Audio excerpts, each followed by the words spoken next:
Fin. Edgar Neville. Se venía diciendo hacía mucho tiempo. La gente se moría cada vez más y cada día se hacían menos abriguitos de punto. Por si era poco, vinieron 2 guerras seguidas de epidemias. La muerte era el pan nuestro de cada día. Hasta los que tenían que dar ejemplo de vida, que son los centenarios, se morían también. Era espantoso. Se morían hasta los portugueses. Era tan inevitable la catástrofe que la gente la había aceptado sin histerismo. Pero el tono de la vida había cambiado, adaptándose a la realidad. Ya no se daban citas, ya no se decía hasta mañana. La gente vivía al día, a la hora, preocupándose solo de morirse lo mejor posible, de morirse sobre el lado derecho. Hubo un momento en que apenas quedaba nadie, y los pocos que eran se reían al cruzarse en la calle, estoicos ante lo inevitable. ¿Y usted, cuándo se muere?, se oía decir de vez en cuando. La tierra se puso nerviosa y se sacudió varias veces. Italia dejó de tener la forma de una bota. Y una mañana no hubo nadie para hacer los desayunos. Es que se había muerto todo el mundo. Había un silencio tan grande que parecía que alguien iba a dar con la batuta en un atril. Pero nada, ni un pitido, ni una orden, un silencio asombrado. Después de haber oído bien el silencio se percibía el tenue siseo de una cañería rota que lo imponía más. Las cosas esperaban al hombre como todas las mañanas. Lo esperaban angustiadas, sin comprender nada, destemplándose, máquinas, casas, calles, ciudades en espera, a punto de echarse a llorar. Por las calles volaban frases últimas en demanda de un oído, y sombras de cuerpo sin amo corrían en su busca hasta encontrar la muerte al mediodía. Las alcantarillas daban el último suspiro de la ciudad. La Torre Eiffel, cruzando la boca de París, imponía el silencio de Occidente. El Sena corría de puntillas. De las estaciones habían salido todos los trenes. Era el 1 de mayo de la muerte. Los muertos dormían. Los carteles aumentaban el drama prometiendo lo que ya no se podía dar. Retratos de actores y actrices desaparecidos y las 100 girls, 100 del casino, que habían caído en fila como los soldados de plomo. Solo había vida en los relojes, que tienen cuerda para muchos años, y su tic-tac eran los puntos suspensivos después de la palabra vida.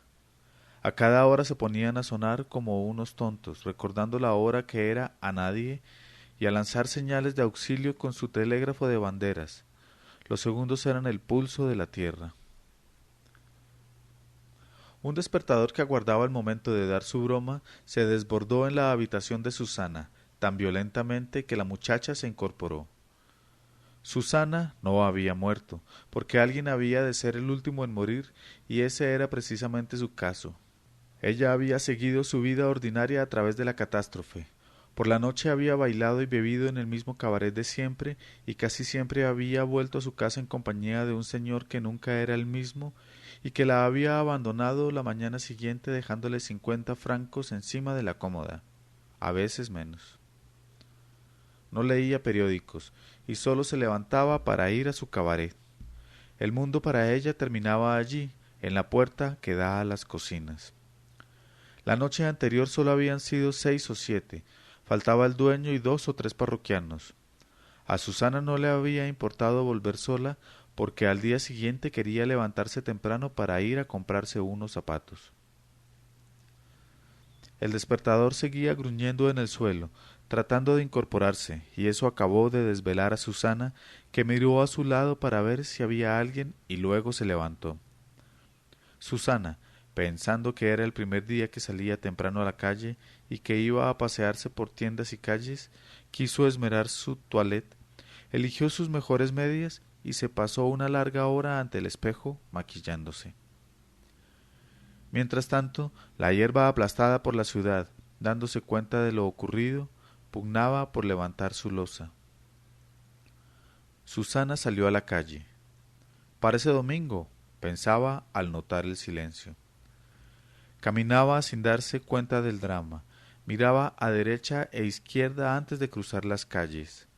No se daba cuenta de su soledad, a causa del reflejo de los escaparates, que multiplicaban su imagen y le producían sensación de multitud.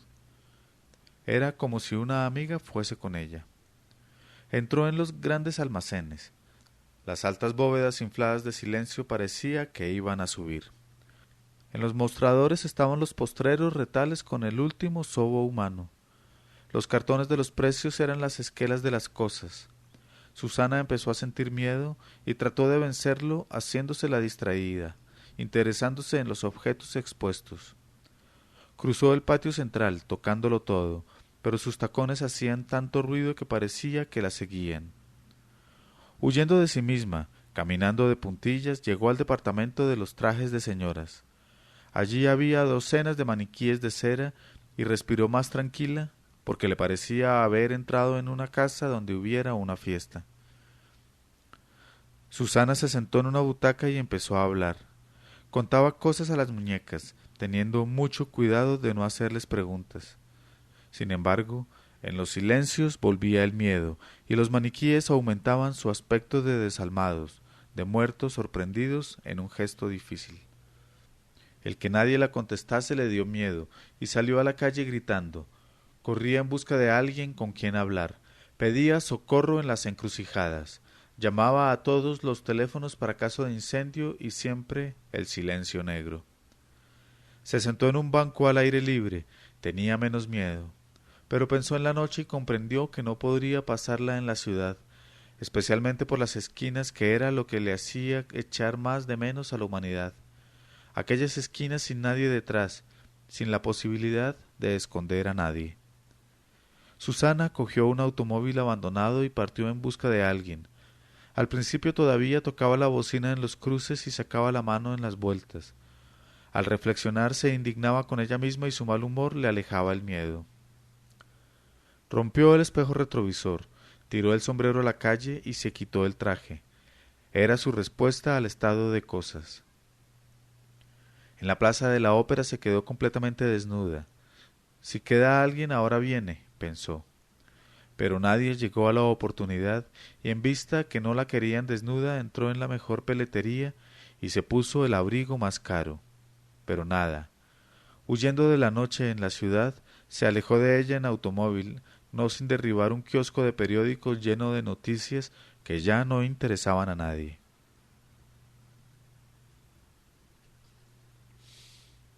2.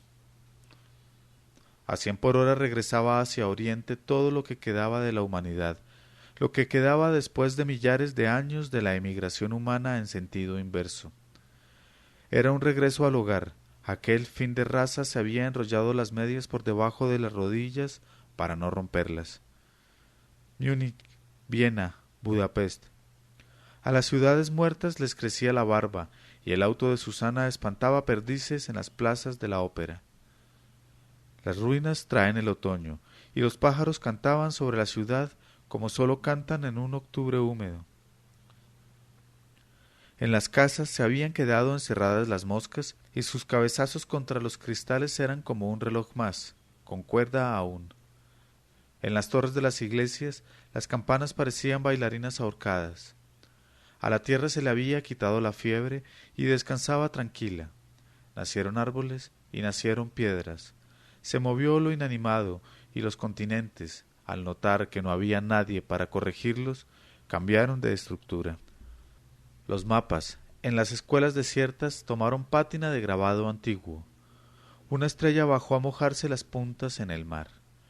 Entonces Inglaterra, no pudiendo resistir el sonrojo ante el caos, se hundió en el agua. Susana se quitó el sutién en Budapest y lo dejó abandonado en la vía pública. Poco a poco había ido perdiendo el miedo y ahora distraía su rauda huida cantando cuplés del bulevar.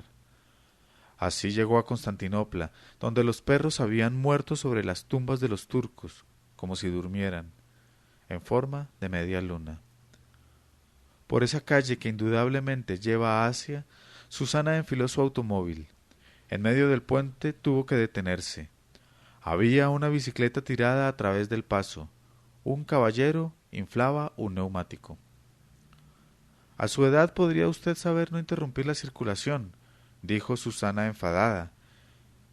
El caballero cesó en su tarea y miró a la muchacha, que se echó a llorar y se echó en sus brazos. Juntos siguieron el viaje. El desierto sonreía como el que está de vuelta de las cosas. El caballero, profesor de historia, hacía vagos gestos de mano, citaba grandes nombres inmortales que sonaban extrañamente en aquella desolación. Explicó a Susana el ciclo de las civilizaciones y tuvo frases de elogio para los griegos.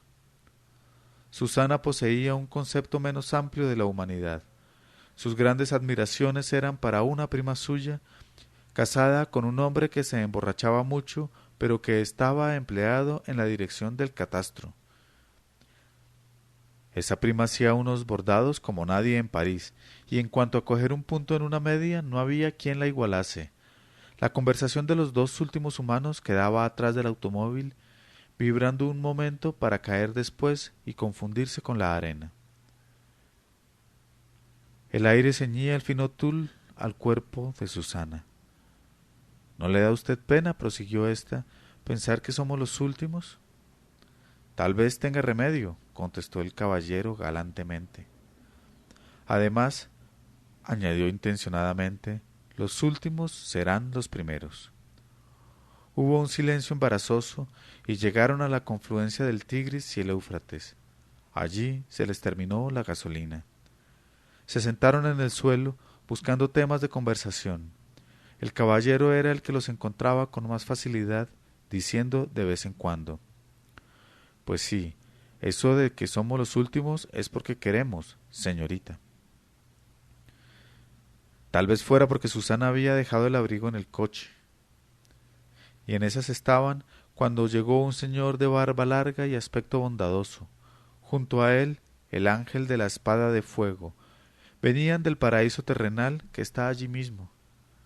Susana no lo reconoció al pronto. «¿Quién es usted?», fue lo primero que le dijo. El señor estaba sonriente, lleno de buena voluntad. «¿Qué hacéis aquí?», preguntó, y a su voz se hizo el eco donde no lo había. «Señor», balbuceó el caballero, «yo soy alemán, luterano. Esta señorita es francesa y católica. Nosotros...» Dios interrumpió cortésmente: «Ustedes me dispensarán si les digo que no entiendo nada de esto. Quiero saber qué hacen ustedes fuera del paraíso, que es más bonito y más agradable que el descampado». El ángel terció: «Señor, los expulsó porque se comieron la manzana». Dios: «¿Qué manzana?». Y el ángel, con un gruñido: «La manzana». Dios rió de buena gana y los empujó suavemente, diciéndoles: «Vaya, vaya, veo que han interpretado con demasiada severidad el reglamento. Volved a entrar, hijos, y aquí no ha pasado nada». Y una brisa nueva remozó el planeta, mientras que Eva entraba buscando fruta.